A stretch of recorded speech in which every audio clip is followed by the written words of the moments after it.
Baba, good morning.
Good morning and welcome to the Day 2 of Dhaka Media Summit 2022. We'll start the day with a roundtable discussion on communication modalities and audience engagement in the network environment, a roundtable discussion. Before we start this discussion, I would like to give you a glimpse of today's sessions. From 11:30 a.m., we have another roundtable discussion on city.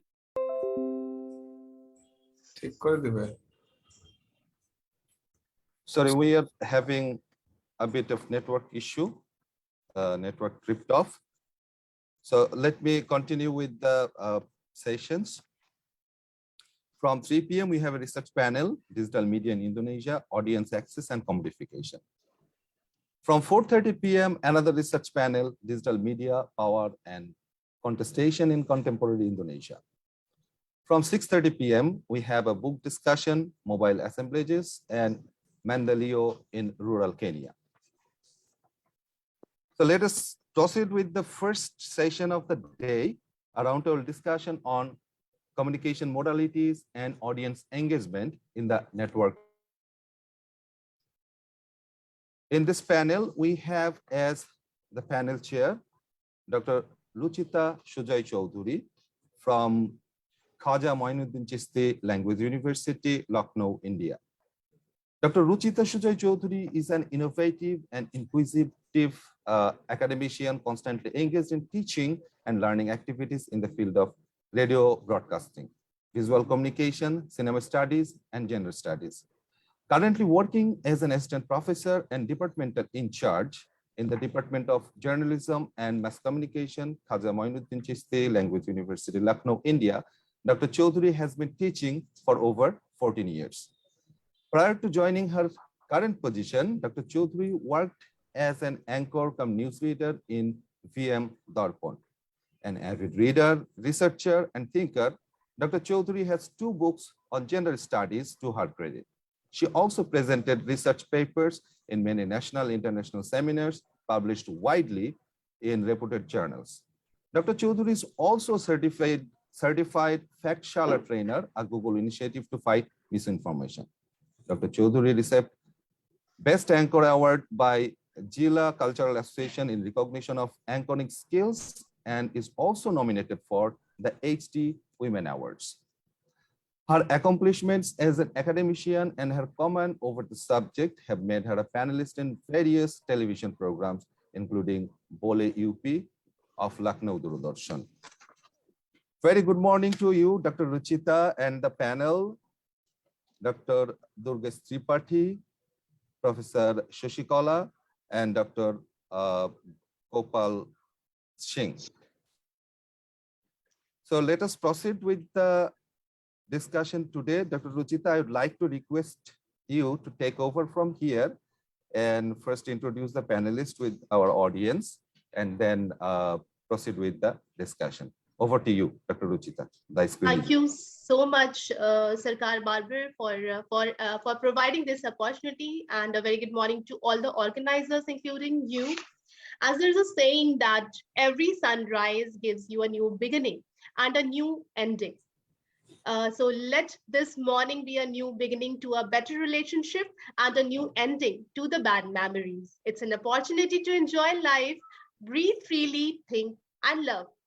So be grateful for this wonderful day and a beautiful day. With these words, I would like to extend a warm welcome to all the panelists, our audience, fellows, and students to the second day of Dhaka Media Summit 2022. Before moving ahead, I would like to take this opportunity to say thank you to Professor Jude William Janalio, Dr. Sarkar Barber Karmal, and their whole team for organizing such an excellent event on a very contemporary topic, that is the future of journalism. We expect a lot more of today's young journalists than we used to. To achieve qualification through the industry training body, they need proven abilities to deliver the news in all formats. Maybe it is print, radio, television, online, and social media. They emerge from their studies as fully fledged multimedia journalists, able to work with facility in all these areas, often in 2 or more of them at the same time. The media, as we know today, is vastly different than it was just a few years ago. The internet, wireless, entertainment, marketing, artificial intelligence, and product placements are just a few of the many new media being used to more effectively communicate with audience. The use of traditional media is declining, as we all know, due to the changing in buying behavior, the fragmentation of audience, shifting media patterns, and the emergence of new technologies such as TiVo, iPod, and satellite radio. So, to know more about the trends and changes in the media environment and to offer the insights into how the audience engagements have changed over the period of time, we are going to have the discussion revolving around communication modalities and audience engagement in the network environment and its related sub-themes. It's a matter of honor to us that today we have the bestest, I must say, the bestest media educators from country that shares its borders with Bangladesh, the land of Gandhi and Nehru. Yes, I am talking about our country, India. We have Professor Durgesh Tripathi from University School of Mass Communication, Guru Gobind Singh Indraprastha University, New Delhi. Sir, we'll be talking about smart devices and social media scenario. We welcome you, sir, on the behalf of Dhaka Media Summit 2022. Thank you so much. Thank you, sir. It is really an honor to be that we are going to listen you. We have Professor P. Sasikala Madam, Professor and Head, Department of New Media Technology from Makhanlal Chaturvedi National University of Journalism and Communication, Bhopal, who is going to share her opinion about fandom, fan fiction, and audience participatory approaches. I am pleased to welcome you, ma'am, in the summit, Dhaka Media Summit 2022. And we have Professor Gopal Singh with us, Head Department of Journalism and Mass Communication, Baba Bhimrao Ambedkar University, Lucknow, to talk about Journalism 2.0. You're also welcome, sir. So without taking much ado, let me start today's session. As we friends, as we all know that internet has changed over existence from upside down. It has revolutionized communications to the extent that it is now our preferred medium of communication. As we all know that from ordering pizza to sharing our candid pictures with friends, we need internet and social media technologies. So, talking about social media scenario, we have Professor Durgesh Tripathi with us. Before handing over to screen to you, sir, let me have the honor to introduce the man who has introduced online MOOCs courses to the world of education in India. Not only this, Professor Tripathi is the founding faculty member of University School of Mass Communication at Guru Gobind Singh Indraprastha University, New Delhi. He has completed his postdoctoral fellowship from Indian Council of Social Science Research. He is also the recipient of prestigious Bhartendu Harishchand Award from the Ministry of Information and Broadcasting, Government of India.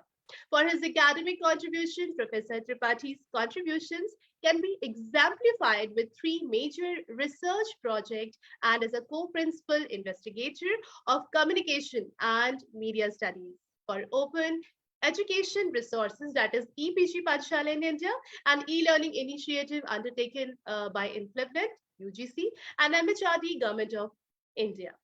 In addition to that, Professor Tripathi has a rich academic contribution in the fields of communication, research, youth studies, new media, and political participation. He has been invited to many foreign universities, including Shanghai International University, China, Burapa University, Thailand, Halem University, Seoul, the Republic of South Korea, University of Technology, Mara, Kuala Lumpur, Malaysia, University of Bonn, Germany, and Turkey, UK, and USA, to name a few actually. In short, I could say Sir has visited all the continents of the world. So without doing much ado, I would like to hand over the screen to you, sir. Without any hesitation, I must say that after his lecture, we all are definitely gonna to say that, yes, today we have learned something new. So thank you, sir, for joining us. Thank you so much for giving your precious time for this session. Now the screen is all yours. Thank you, Dr. Chowdhary. Actually, I feel great honor to be the part of this very prestigious Dhaka Media Summit, where we can discuss about some of the new trends, future trends, and the topic and the theme of this media summit, Dhaka Media Summit, is very pertinent and contemporary for the world, we can say.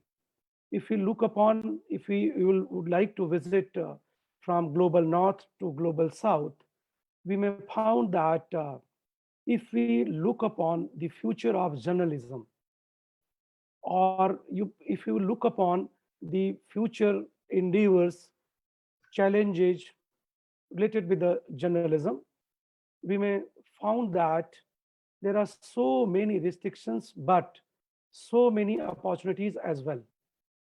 If we look upon the future of journalism, we cannot regret, we cannot forget the important component of the future of journalism to develop our potential of knowledge, potential of news on the platform related with the digital. media or a digital platform. As well as we will discuss so many things in Dhaka Media Summit, as I have gone through the schedule of the whole Dhaka Media Summit. But I am restricted with the my sub theme of this Dhaka Media Summit is related with communication modalities and audience engagement in the networked environment. If we look upon the digital media, if we look upon the future of journalism, we cannot forget about the communication modalities and audience engagement. For the better communication is the basic principle of the communication theory. But nowadays, or in a contemporary time or a contemporary world, we cannot forget to understand about the networked environment. But we look upon the various concepts, contents related with the same, whereas I would like to focus on some of the basic ideas, nuances about communication modalities and audience engagement in the network environment, whereas I would like to focus some of the case studies, empirical studies, observations, case study related with the MOOCs and the course coordinator's role with the reference of the students, or we can say as a respondent of the my observational study or the same. Again, I have gone through the panelist and I found that Dr. Ruchita has already been requested and engaged with the great professors of our country, like Professor Gopal Singh ji, Professor Sasikala ji, and others. Then I do believe that if I will forget to discuss and to forget to mention some of the important points related with the sub themes related with the communication modalities and audience engagement in the network environment, the fellow panelists will focus on and will include some of the important points in his and her speech. If we look upon the communication modalities and audience engagement in the network environment, the extent to which digital media have changed communication patterns and shifted power to citizens has been a central contemporary debate in a communication studies. Especially in journalism studies, citizens have on many occasions been noted to occupy the role of journalists, informing local communities and global publics. If we look upon the blogging, for example, has been implied, discussed in media studies as a form of self-publication, as a PR tool as well in the contemporary time, and user empowerment and a threat to professional expertise. While we acknowledge that the media landscape has become more participatory for media audiences, we are critical of a too linear, celebratory, or fragmentary comprehension of this shift. A linear conception would lead us to believe that we are on the straight path toward an ever more participatory media system, where every media consumer eventually becomes a media producer. As a social network, various, if we are looking forward to the various social networking sites, as a member, as an active player of the same. And the promise of technology to turn readers into writers. You may understand the point. Readers into writers has not been fulfilled. And regarding participation in the news, for example, figures of the 2016 Digital News Report show that across the 26 countries surveyed worldwide, and results related with the same, 46% of respondents qualify as passive consumers. talking online or offline with friends about news, or not engaging in any form of the communication and whatsoever, while 21% are reactive participants, sharing or commenting on news online, and only 31% are considered proactive participants, commenting, sharing pictures, or writing about some ideas, some understandings for the same, and a news related blog or a post, so that you can understand where we are, the same, and what are we doing about the same. And clearly, even now, well beyond the early days of interactive technologies, a large number of news users choose not to engage in content production. And these observations not only show the limits of the everyone is a producer logic underlying many views on participatory media, but also nuance their often celebratory feel as a well-connected society, as a part of the social networking sites, so that you can understand about the same. And if we look upon participation, the participation is not recommended over consumption by definition, and media users are aware of this. For example, if we look upon, research shows that many young people are cautious about providing personal information or pictures of themselves on social media, being afraid of misuse of this material.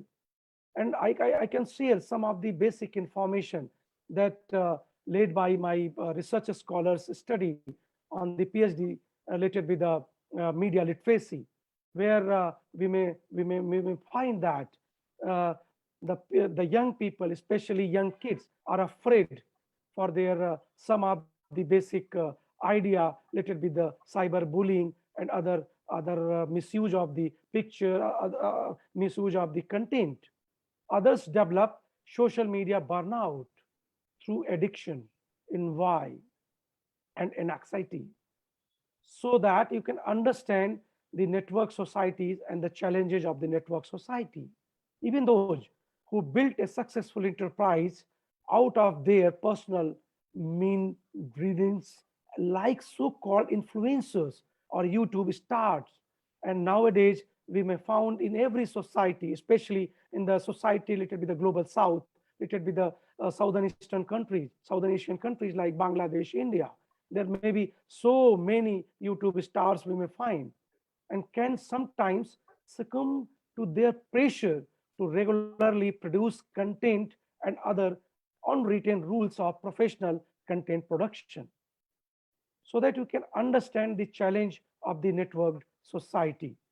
And the overview of recent literature in audience studies reveal that increasing user involvement in digital media is most frequently described through concepts such as produces.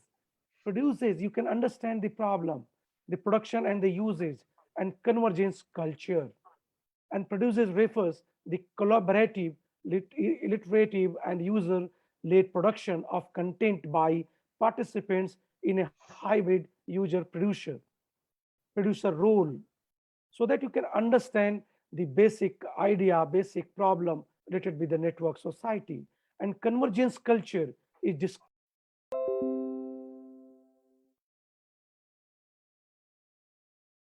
we understand the problem related with the and the collaboration with and among audiences based on high motivation, dedication, and resources, including time and skills.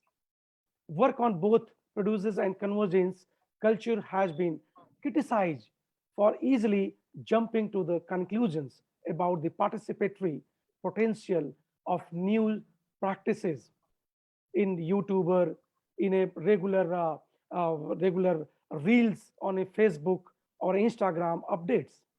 And one line of argument is that involvement in entertainment is too easily transferred into the political realm, while the second questions the power attributed to producers in the context of democratic participation, so that you can understand the challenges and opportunities related with the network societies, and further draws attention to the need to focus on the audiences and their practices, and claiming that the convergence has potentially altered the dynamics of engagement too. That's why we have to understand about the challenges, opportunities related with the networked society. And in response to this criticism and the increasing adoption of social media, introduced the term spreadable media. Spreadable media. We may use the term for social networking sites and networked society as well. And the move from convergence culture to spreadable media can be summarized as the shift from user generated to user circulated content as social media's affordance, and from user generated to user circulated content. I would like to repeat again, the user generated to user circulated content as social media's affordances and people's circumstances and motives for sharing have gained attention of the well-networked societies as well, and practices indeed. An audience, agencies, and the social abundance of spreading practices indeed have been recognized, but the focus largely remains on the value and meaning attached to these practices by diverse socio-economic actors and not the audiences themselves. I would like to mention from my Indian fellow panelists, we have to learn, we have to understand, we have to mention that there are so many YouTube stars or a stars from the reels of Facebook came from the least socio-economic developed societies of our country. And engagement is defined very differently in various fields of study and even fluidly in media studies.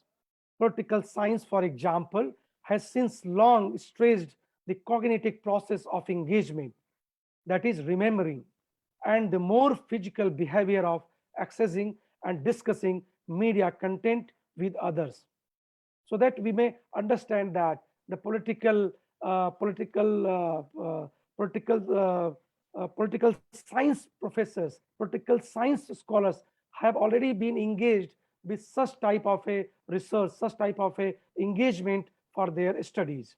However, the concept has also become valuable for market researchers and media organizations that work with consumer engagement, often referring to clicks and shares. And engagement in the perspective can refer to myriad ways people access and interact with media products, but reduces engagement to those activities that can be captured and analyzed in measurable ways with measurable market value. And we must adhere, we must know about the basic ideas related with the consumer behavior, because we are living in the consumer based society. We are living in the consumer oriented society, in especially reference with the global south countries in the global south like Bangladesh or South Asian countries as well. And audience research has a specific interest in the cognitive, that is critical reflection, and the affective dimensions of how relationships with others are enacted through media in the networked society. And the audience research perspective stresses the role of participation in the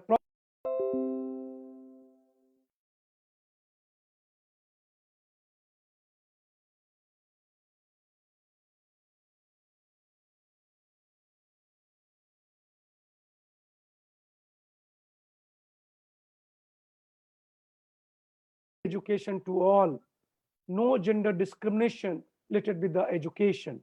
That's why I would like to focus some of my some points little with my observation, little with my MOOC experience. And already Dr. Sujata mentioned my small contribution related with the digital education revolution in a country like India. Online learning allows students to gain access to education despite spatial and temporal restraints.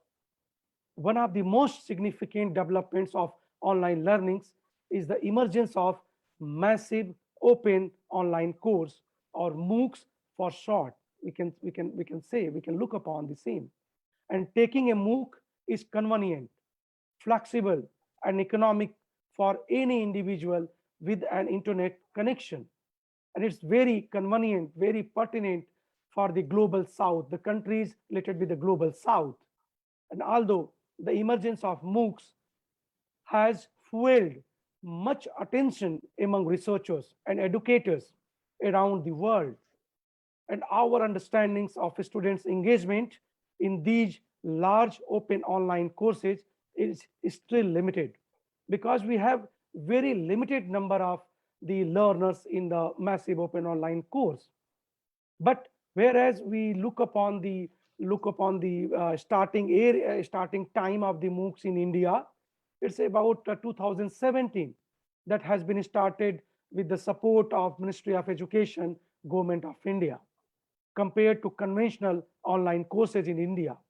And the task of engaging students in large-scale open online learning environments is often more challenging for the for the societies as we have in our country, very diversified society, very diversified socioeconomic conditions related society. And I do believe that there are so many similarity with the Bangladesh, with India, with Bhutan, Nepal, Vietnam, Sri Lanka, and other Southeastern Asian countries as well. That's why I would like to request to all of you, please attention about the same, that in conventional online courses, learners usually share the same academic goals, are similar with one another, and we supervised closely by the teacher in the offline classes. We can look upon, we can supervise, we can guide to the students offline or in an individual manner by the teachers. But however, in MOOCs, learners do not know, most of their peers are not supervised by the teacher or a course coordinator, and are under no expectation to complete the course. No expectation, because we cannot motivate, we cannot supervise, we cannot guide. We can connect with our learners on the digital platforms only, online platforms only. We cannot connect to each and individual learners or students. And the students engagement may take many forms, such as attending classes, if we look upon the behavioral engagement, and asking questions. We can look upon the cognitive engagement, and expressing enjoyment towards the course activities or instructors related with the emotional engagement, so that we can understand the challenges related with the network societies. And one frequently cited theory that serves as a useful conceptual framework to understand teaching and learning in a technology-based environment is engagement theory. And COVID-19 situation, pandemic situation, has compelled us to look upon and to think upon the engagement. And the online platform and digital platform has only option during the pandemic to engage with our and to continue our teaching learning process towards our students in the pandemic situation, not other than with the use of the online or digital platforms, so that we can understand about the challenges, we can understand about the problems. I would like to know from our moderator, Dr. esteemed professor, Dr. Chowdhary, that you may allow some couple of minutes to complete my basic understanding, or I may complete, or I may conclude my my presentation in front of the fellow colleagues of the same. Please, can you correct me or can you advise me? Sir, it's a time 90 minutes a session, so we have two other more panelists. Yeah. Yeah. So I may complete the Yeah, same. you I may may conclude the sir. same. Okay, Yes. thank you, Dr. Chowdhary. So that we can understand the problem related with the networks. I will correct, I will add, and I would listen to the from Dr. Professor Gopal Singh ji and Professor Sasikala, and to learn and to know anything else related with my understanding. Thank you so much for inviting me and to engaging me with some of the esteemed fellow panelists of this very prestigious Dhaka Media Summit. Thank you. Shukriya. Dhanyavad. Thank you so much, sir, for such an insightful, informative, I must say, your opinion about the your particular topic. And I would like to request to the participants of this roundtable discussion that if you have any question with either of our panelists, you may put it in the chat box. You may post it in the chat box. We'll take it in the last 15 or 20 minutes in this roundtable discussion. Thank you, Durgesh, sir, for giving such a wonderful, such an informative presentation or sharing your opinion on this and sparing your time even for my single call, sir. Now, because it's a time-bound session and we have another session after this roundtable discussion, so we are quickly moving to our next panelist, that is Professor Sasikala, madam.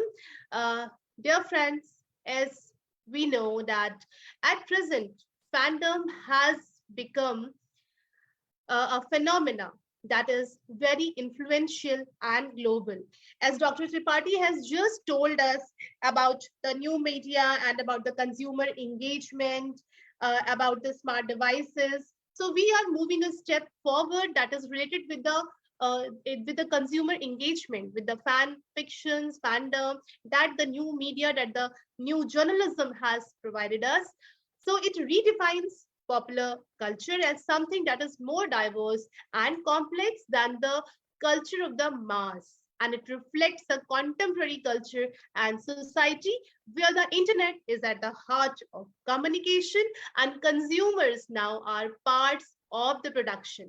The media industry itself has turned its strategy from driving not only breadth but also depth of engagement and shifting their target from audience to fans.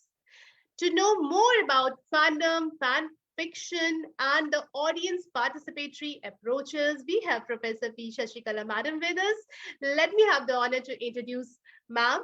Professor Sasikala is the Dean Academics and Head Department of New Media Technology, Makhanlal Chaturvedi National University of Journalism and Communication, Bhopal.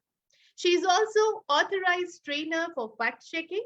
She holds the responsibility of Chairman University Women's Cell and UGC Nodal Officer for the university. Having 25 years of research and teaching experience, she has published more than 70 research papers in national, international journals and conferences and contributed many chapters in various edited books as a vibrant technologist. Her passion for academic research and industry relevant course development in the area of new media technology with particular focus on data journalism, new media, content design, ICT, and social media data analytics are notable. She had organized several faculty development programs, training and capacity building programs for academicians, defense officers, and public relation officers on the topics of new media and social media. She is an active member of new media policy documentation, ICT curriculum designing and framing, policymaking for gaming industry at national and state level. So without wasting much time, I would like to welcome you, ma'am, as a panelist in the roundtable discussion on the topic, communication modalities and audience engagement in the network environment. We are eager to listen you, ma'am. Over to you now. Thank you, Dr. Ruchita. Hope I'm audible to everyone. Yes, perfectly, ma'am. Yes. Yeah. Thank you so much for this kind words and introducing me. And yes, thanks to the fellow panelists.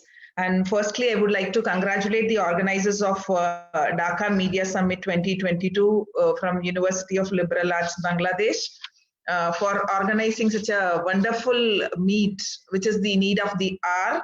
Because at least this post-pandemic, I think we all have, everyone is just keen to know about what's happening with the communication modalities at personal space and also at the professional space. So our theme is very much apt to be discussed at a very wider part, the communication modalities and audience engagement in the networked environment. And as Ruchita said, it is my favorite topic because dealing with social media, naturally, when we are talking about future of journalism, all of us knew very well that social media has redefined the journalism now. Not only journalism, the communication landscape. So I think for next 25 to 30 years, we will be moving in this space, in this landscape, where for all purposes, for the normal domestic purpose to the professional communication, we will be doing not only just the communication, but also our activities will be involving the social media component. That is very much important, because if you see artificial intelligence, if you see Internet of Things, yes, we know not only that human to human communication is happening through this medium, but also machine to machine communication is also happening through this medium. So when we say networked environment, it's not just the networking that is happening among the fellow human beings, but also the network which involves machines, where the machines communicate. So there are a lot many things which can be discussed, but just for a quick, because given the time, I would like to briefly explain the things which I want to share with you. When we speak about communication modalities, this is how I have seen that the communication modalities, yes, and at least for social media, this includes the linguistic, majority of the linguistic and the visual part. When I say visual, it includes the sign, the emojis that we use in communication. I think now, at least after the development of WhatsApp, that most of the personal communication happens by using emojis. And if you see the social media trends, yes, the visual content, at least 80% of the content that will be shared online will be in visual form. That is why visual component will be a very major part in our future communications, in the present and also in the future. And the linguistic part, if we see the textual part, yes, still it is there and we can't avoid it. So if you see from the multimedia elements point of view, we are using the textual part. Yes, the visual will be dominating.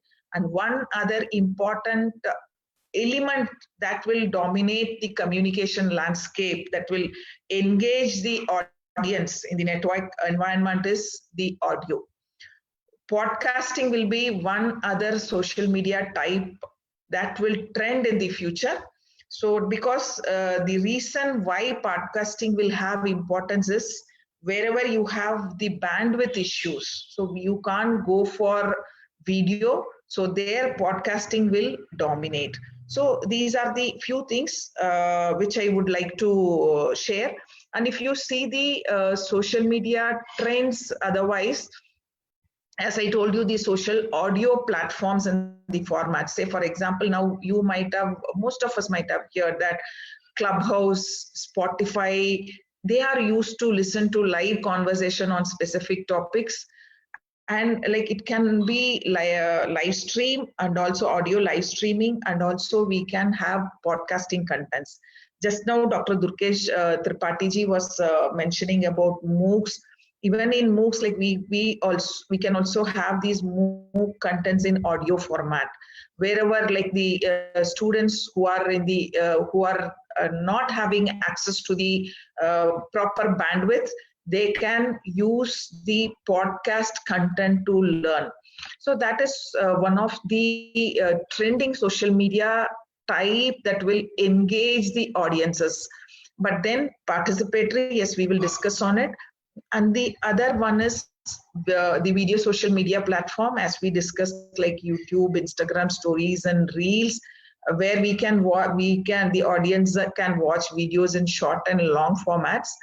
And the disappearing content format. Yes, suppose, say for example, like the local baker, if he wants to show what is special this week, the special product that he can offer this week, that can be displayed, that content can be available by using the disappearing content formats like Instagram stories or Facebook stories, which sends the momentary messages either privately or personally, publicly. They can publish it timely in the moment content for all the viewers, and there is a time duration that it's available for 24 hours only. And the other type of participatory approach that is available in social media is the discussion forums.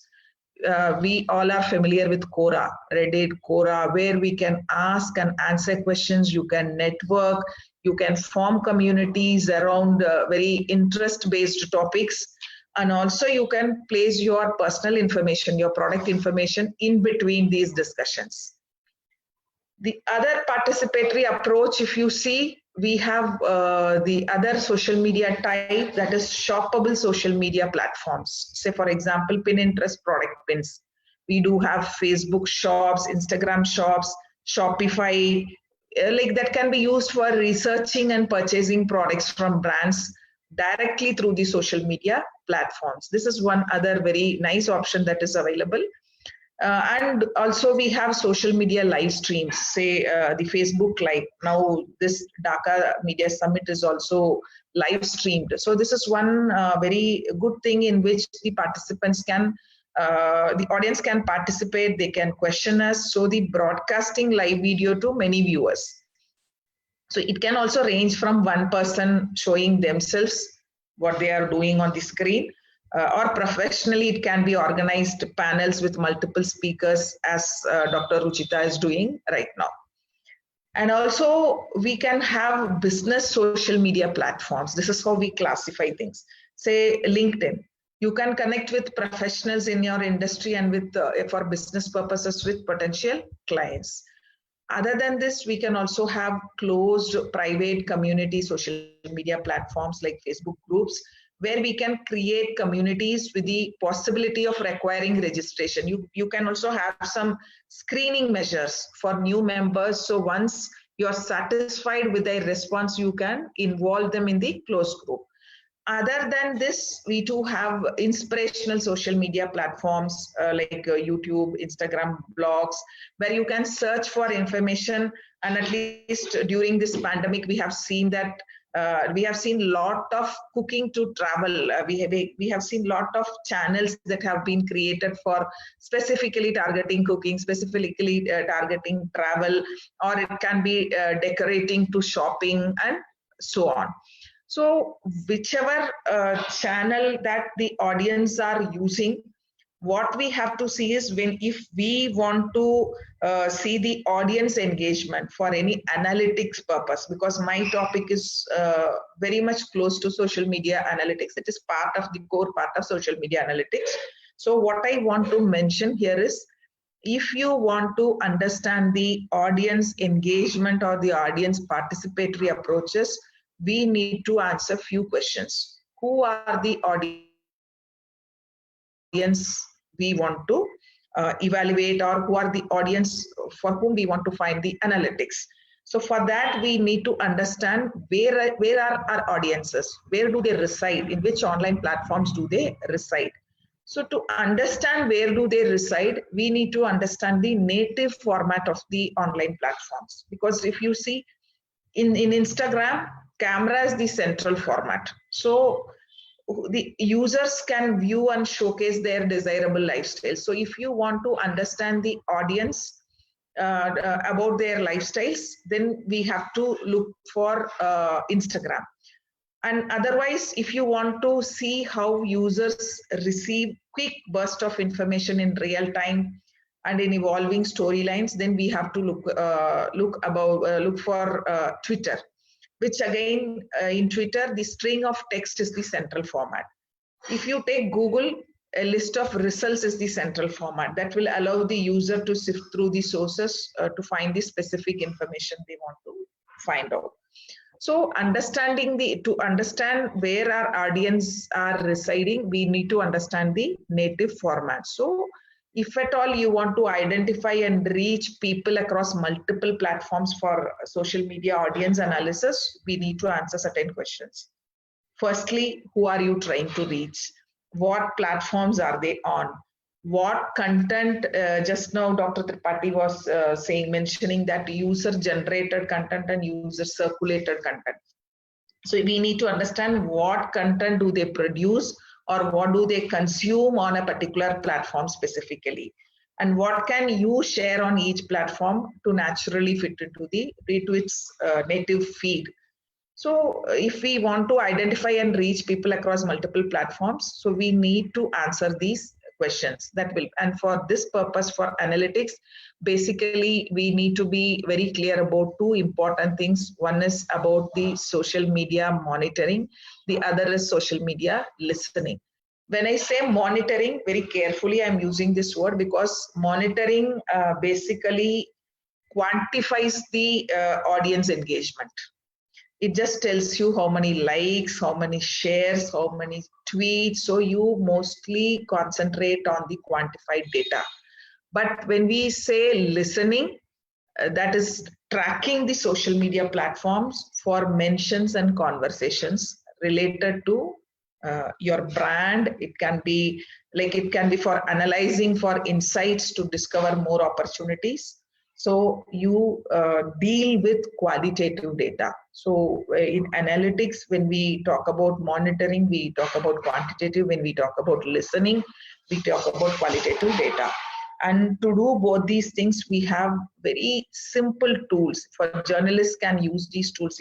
If journalists are available here, they can just check out for the tools. Suppose, say, I would like to share that for social listening and social monitoring. Say for monitoring, if you want to just find out these things, you can use tools like Keyhole, Keyhole, K-E-Y-H-O-L, keyhole.co. You can use it for tracking.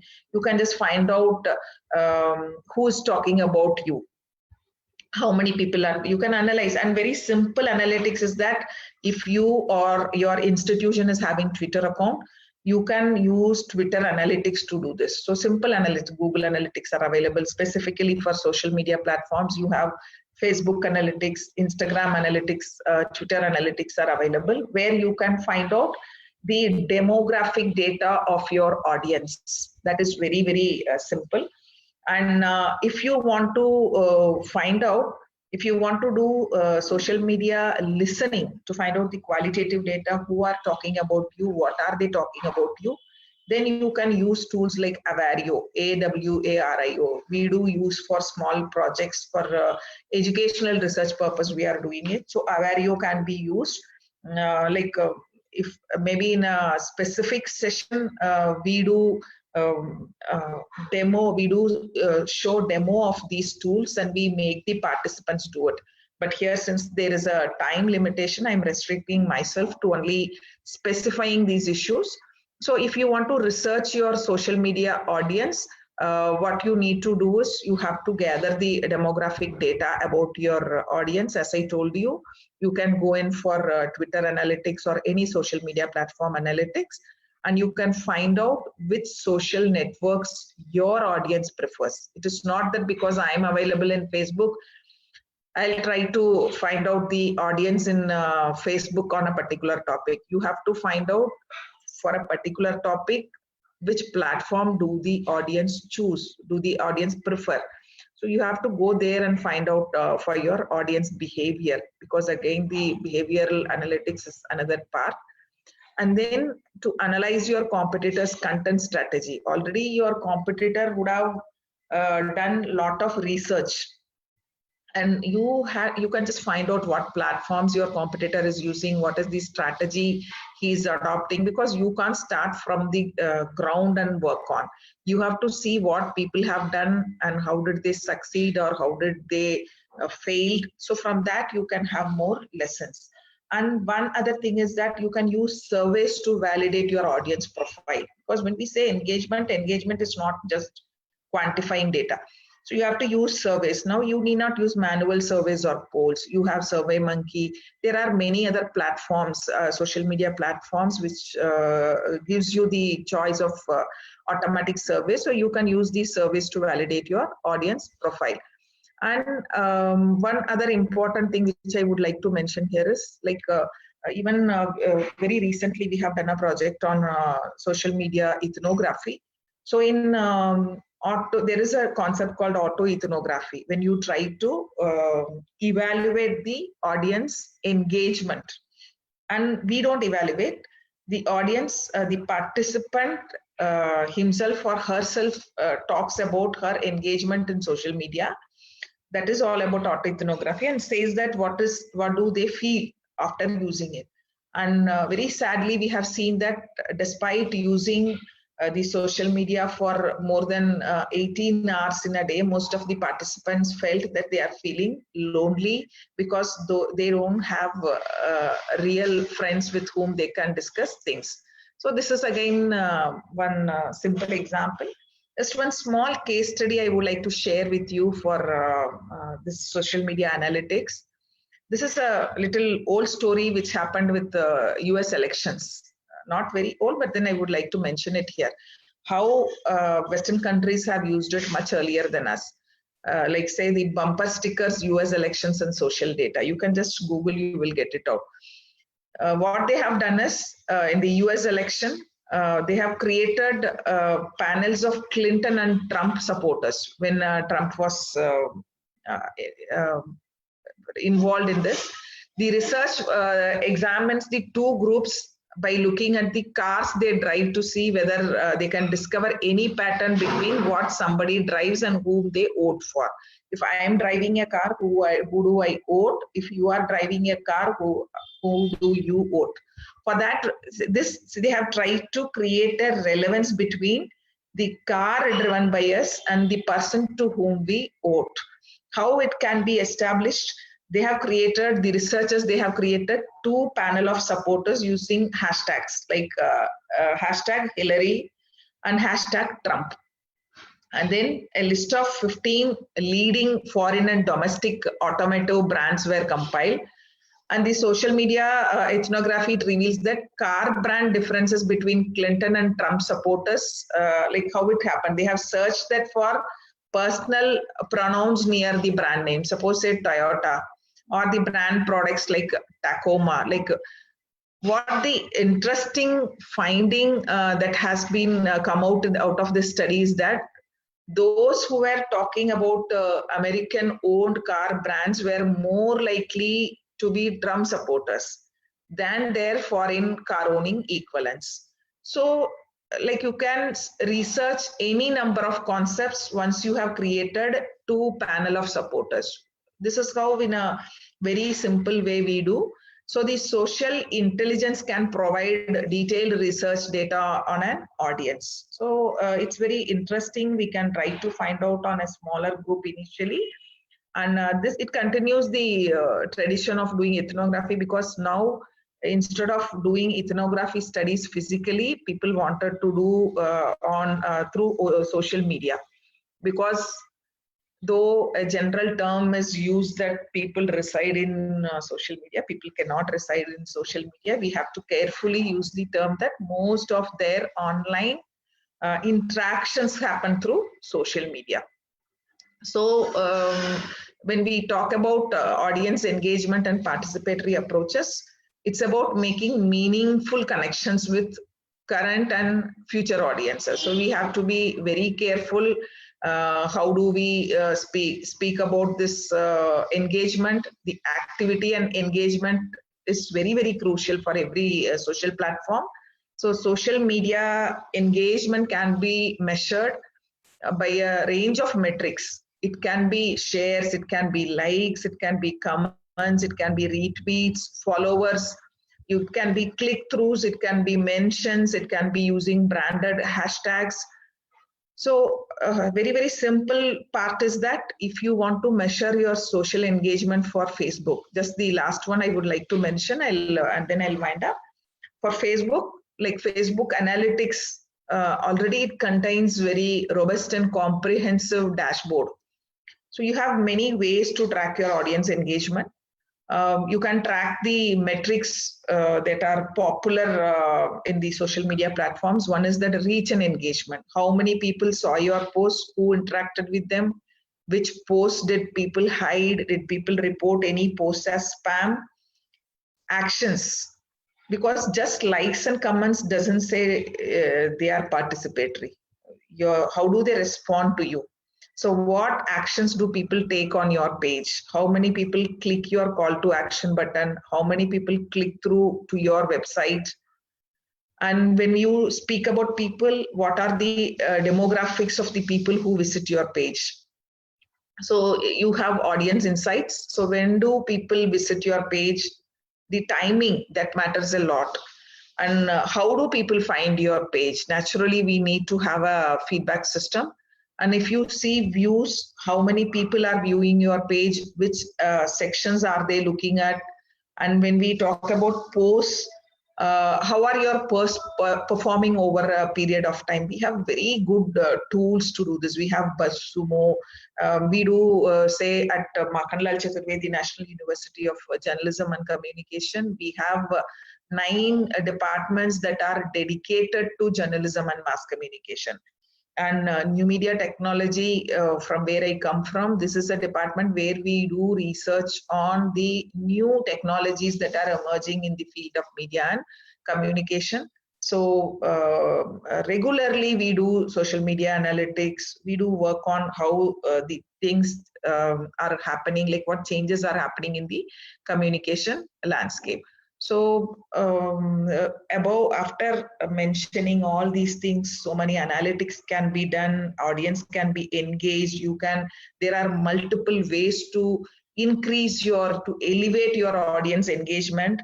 Having said all this, in the user generated content, the very, very important part is when we don't have any established regulatory bodies across the countries, whether it is India or it is Bangladesh, when we do not have such regulatory bodies, when self-regulation is the only way to post things in better ways, what is important is the value and ethics. What is the values that we are trying to give through the content generated by us as a journalist, as a media educator? What content do we consume? Because there is a dark net which exists. Many of us know about that. So I don't want to mention here because we are talking about the positive things. So I feel I can stop here, Dr. Ruchita, Yes, and I'm yes, available ma'am. for any questions. Yes, so I feel I have done justification in the given time. Yes. Yeah, thank you so much, ma'am. Thank you so much for such a data-based sharing knowledge. You very aptly said, ma'am, that the personal communication is taking place with the help of emojis nowadays. And and the visual communication will be trending. Visuals are going to dominate the future of media, and podcasting will trend in the future. We're definitely going to take this in our mind, and we're definitely going to take away with these points, ma'am. And you have talked about disappearing content format, and yes, we have to understand the audience analytics, the new term that you introduced to us, ma'am. And social media ethnography and social intelligence they are the new to us, that we have to do lots of research. These are the fields where we require lots of research, ma'am. Thank you so much for being with us. I hope you are available because we have lots more questions, ma'am, in the chat box, and we would like to take up in the end after Professor Gopal sir's presentation, ma'am. Sure, I'm available for you, Ruchita. Yes. Thank you so much, ma'am. Yeah, as if you love journalism, suppose you have to love having more tools at your disposal, more interaction with your audience, and the near disappearance of traditional constraints of time and space. Journalism 2.0, that is known as, is a conversation about the intersection of journalism and innovation. I think more aptly, the amalgamation of technology with communication. So let's know more about this. Moving rapidly towards the growing journalism 2.0, we have Professor Gopal Singh, Head Department of Mass Communication and Journalism, Baba Bhimrao, Ambedkar University, Lucknow. And it is really a matter of pleasure for me, being the student of Gopal sir, to introduce her on this platform. Like, he's my mentor, my teacher and guru. So let me have the honor to introduce my teacher.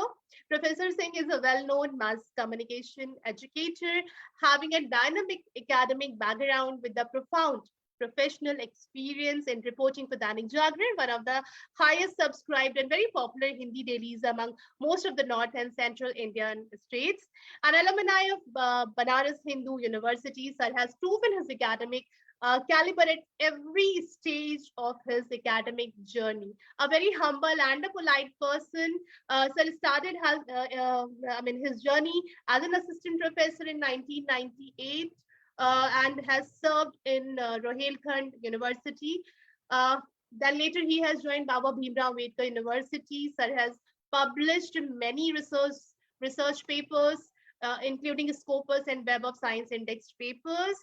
Currently, he is serving as the chair of head of the department and taking to the department into higher new heights and imparting journalistic values among his students. So without much ado, I would like to welcome you, sir, in the second day of Dhaka Media Summit 2022. Now the screen is all yours. Welcome you, sir. Thank you, Dr. Ruchita. It's a matter of pride for me to be a teacher of yours. Professor Durgesh, Professor Sasikala, and other dignitaries and learned participants. I'm thankful to the organizers of the Dhaka Media Summit 2022 for giving me an opportunity to share my views on future of journalism, or say journalism too. I'll share my views on the future of journalism relating to the present day journalism, discussing Web 2 and Journalism 2.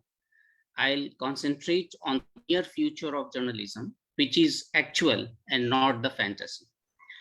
I have cited many references, but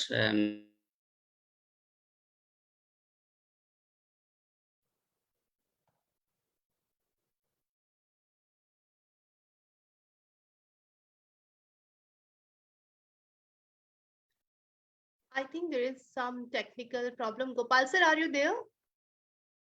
Yeah. oh, Yes. Barbak line mone hoy chole geche. Barbak, are you there? Yeah, we can listen you, sir. Please Yeah. continue. okay, please.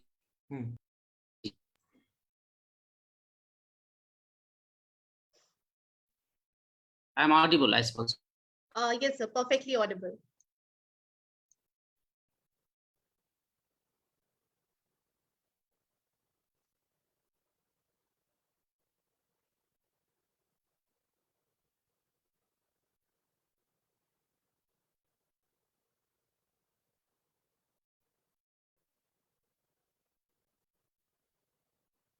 Warn me.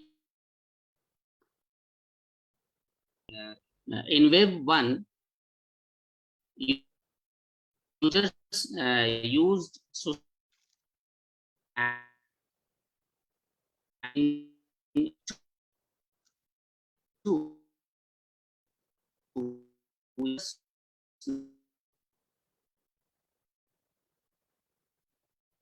not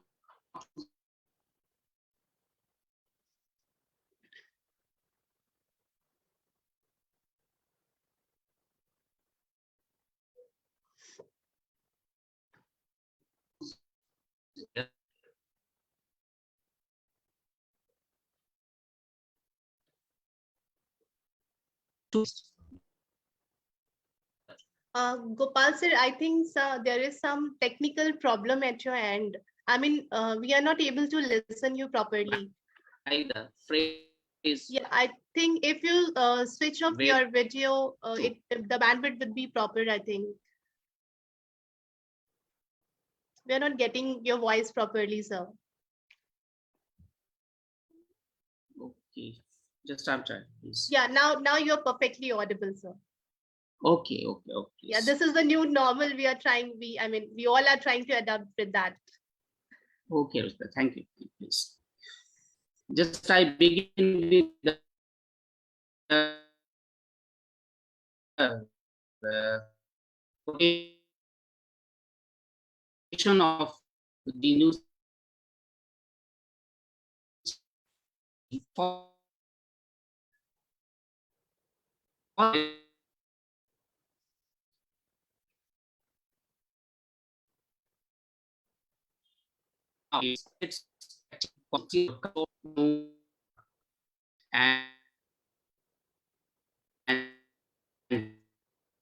Sorry to interrupt once again, sir. I think it's still there are some problems. Like we are not getting you properly, sir. Your voice is cracking. Just West video off.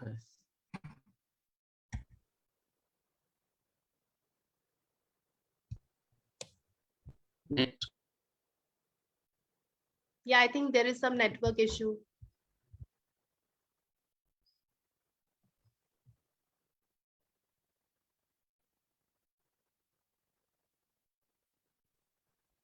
The network.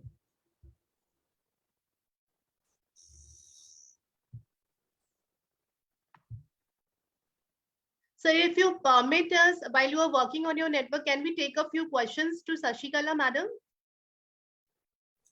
Just, am I audible now? Yes, sir. You are audible. Yes, sir. Just I have changed the network. Okay. Now you are audible, sir. Okay, please. It may look somewhat science fictional, future gazing, but internet that is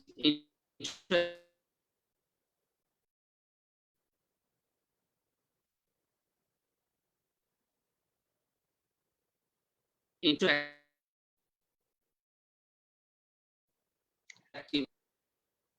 and Sir, it's not working. active.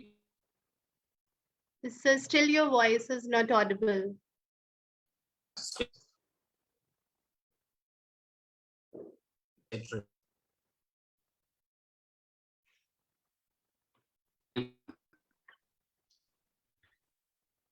Sir, we are not getting your voice properly.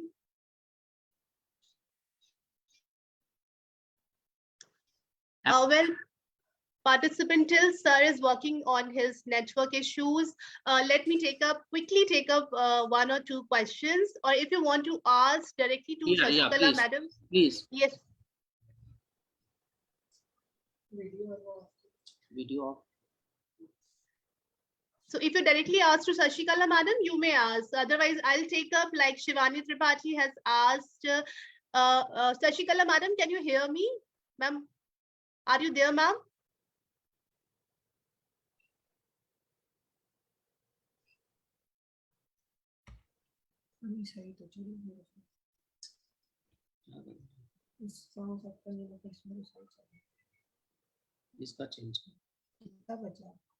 Sometimes because of technical glitches, it is really, impossible for us to manage the things, but still, we'll try to manage all the things. So let me take up the first question.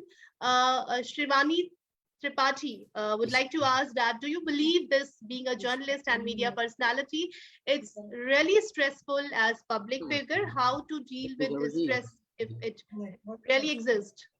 Sasikala, madam, if you are still connected with us, so one of the participants would like to ask you, ma'am. Ruchita, may I Yes, continue? sir. Yes, May I sir. continue? Yes, sir. Yes, sir. Please. Yes, sir. Please.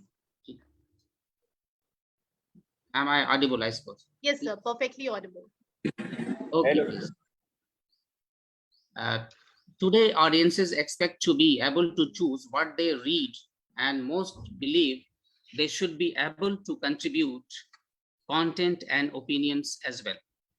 This shift, sometimes called the social media revolution, is not the death of journalism. It's the birth of a democratic movement that emphasizes the key factors of journalism: transparency, honesty, and giving a voice to the person who doesn't have one. The social media revolution has changed and will continue to change journalism and news organizations. I quote Loving, who said, "Once the internet changed the world, now the world is changing the internet." There are many internets across the world, accessed and used in a variety of ways, but with the emergence of the social media, the basic theme becomes the tension between control and freedom. We can see how business interests have attempted to commercialize the internet and how they have shifted their strategies in order to align with how people are actually using the internet. This transition to user-focused business models is represented in the term Web 2. The internet is not a parallel universe, as earlier reported to as cyberspace, but rather has always been a part of everyday life. The internet has become an embedded part of otherwise dull social life. Thus, Web 2 is a term that is fundamentally derived from the logic of capitalism, marketing, and commercialization. Where there are people, there are markets and the internet, which is by design a two-way digital medium, had the potential to offer up something that mass media broadcast technologies could not. That is a source of highly detailed information about audiences. And we all see how business companies are hankering for personal data about people or their potential consumers.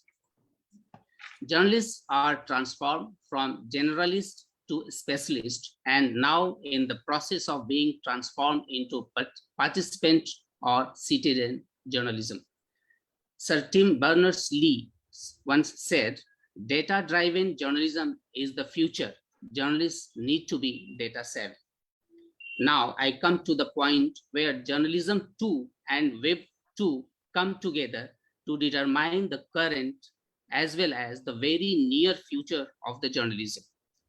Presently, we have horizontal journalism, that is open-ended news dissemination and consumption through the internet, and to a lesser extent 24-hour rolling news. The means of dissemination are no longer held by the few gatekeepers, but by the many through social network sites such as Twitter, Facebook, and YouTube. The power of journalism 2 comes from the Web 2, that is from the interactivity of the news plus user-generated content, that is UGC. This can include UGC from eyewitnesses in areas to which journalists have no access or are not yet present at the site of event. The lines between journalists and consumers appear to have fast blurring. Content is now updated instantly and endlessly. News is constructed before the consumers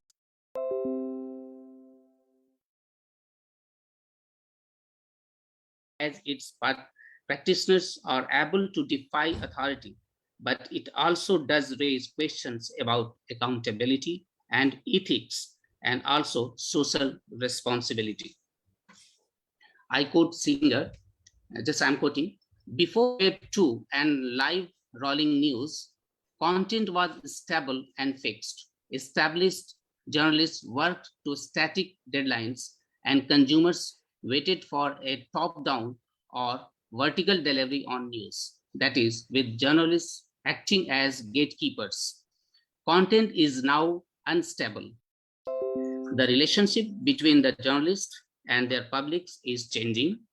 Audience is an abstract and I can say debatable term that does not necessarily denote social collectivity. With interactivity, audiences are becoming participators in the news rather than merely recipients of information. Dialogue is now instant, but there are issues with the quality and meaning of the exchanges between audiences and journalists. Some go to the extent to announce the death of audience. Citizen journalism in the form of blogs and wikis allows millions of amateurs to constantly update work online. Here one may ask, are bloggers producing mass communication or interpersonal communication or a hybrid? This interpersonal or individual form of communication does not fit into traditional models of mass communication, but fits into a uses and gratification framework as audiences are selecting content to fit their desires, interests, and needs. The challenge for journalists of the future will be how to produce unique copy that the consumer will not find elsewhere online, as news consumers are able to access source material, foreign news outlets, etc. Another trend is that journalism has been to encourage speed over accuracy, particularly in breaking stories. Accuracy is being sacrificed at the altar of speed by the demands and needs of the technology. News is being rushed out in bite-sized chunks with little editing or gatekeeping, delivered via social networking sites. Further, the notion of freedom is a debatable issue in today's, or rather say, in near future journalism. Though most bloggers and internet amateurs profess independence from media owners and conglomerates, societal norms, commercial pressure, shareholders, and governments. Citizen journalism may claim absence of control and accountability, a virtue which can lead to the publication of pieces of journalism that are bold and unfettered by the commercials or political imperative. However, the lack of accountability also has the potential to lead to irresponsible or malicious publication. In this respect, online journalism is yet to be truly tested in the near future. Social media continue to change the way journalists gather and report the news. Reporters can find sources and disseminate information using social media tools. Eyewitnesses will become reporters, but the world will still need traditional journalists to go in and verify the facts. Perhaps in the future, professional journalists won't be so much pure information disseminators, but truth disseminators. Should I continue, Ruchita, or we have? May I conclude now? Okay. Lastly, I would say that TV, I'll just say a few words on social responsibility. What is the social responsibility of media? I come to the future role of journalism as watchdog or the fourth estate. Traditional journalism has earned the epithet of fourth estate by functioning as an institution that is socially responsible and accountable. Journalism has never been a business or profit-making machine like other businesses. But now media is not only deviating from its role of watchdog, but getting apart from being a truth seeker. It has diluted the very base of journalism, that is objectivity. So journalism cannot be both simultaneously a business entity and the fourth estate or a watchdog in near future. Thank you, Ruchita, and thank you, organizers, for inviting me to share my ideas on such a vibrant issue. Thank you very much. Thank you so much, sir. for telling us about good things that I would like to conclude with two lines that good things come to people who wait, but better things come to those who got out and get them. Like this is for these lines are for the technical glitches that we had in the starting of the session, but you concluded very well, sir. We definitely would learn and would work upon that how social media has changed the news organization. You very well have shared, sir, that internet has changed the world, and now the world is changing the internet. And the journalism that it started from generalist to journalist, and now the citizen journalist. And we are definitely in the world scenario of data-driven journalism, and that is going to be the future of the world. And we have to work upon the user generated content if we want to sustain ourselves as a journalist. So now very quickly, I am concluding this roundtable discussion by throwing light upon the takeaways of this session, because as we know, we have started today's second day of the Dhaka Media Summit 2022, and there is another session lineup. So we have to walk along with the timeline that has been allotted to us.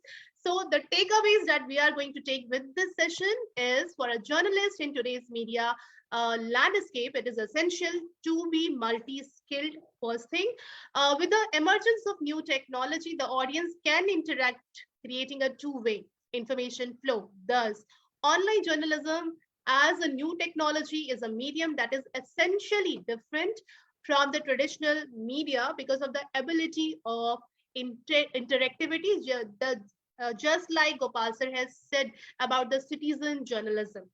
So traditional journalists need to adapt to learn new techniques and to understand that the traditional reader is disappearing. No longer gatekeepers, journalists need to find a new role, maybe the referee or to the guide, discussion and the issues. Virtually every newspaper, magazine, television, and radio station that Sasikala ma'am has told about the podcasting, the new trending audio platform or the medium for us, has an online component.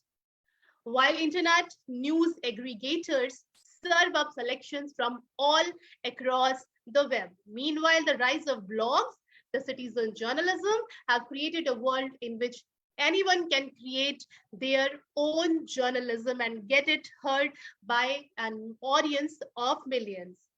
So with these, and yes, of course, the last but not the least thing is, meanwhile, of all these series of journalism, MOOC courses that Dr. Tripathi has told us about the new trends, data analytics, audience analytics, we have to be aware of the fake content too. So with these, I would like to conclude and would like to thank to all the panelists that we have today.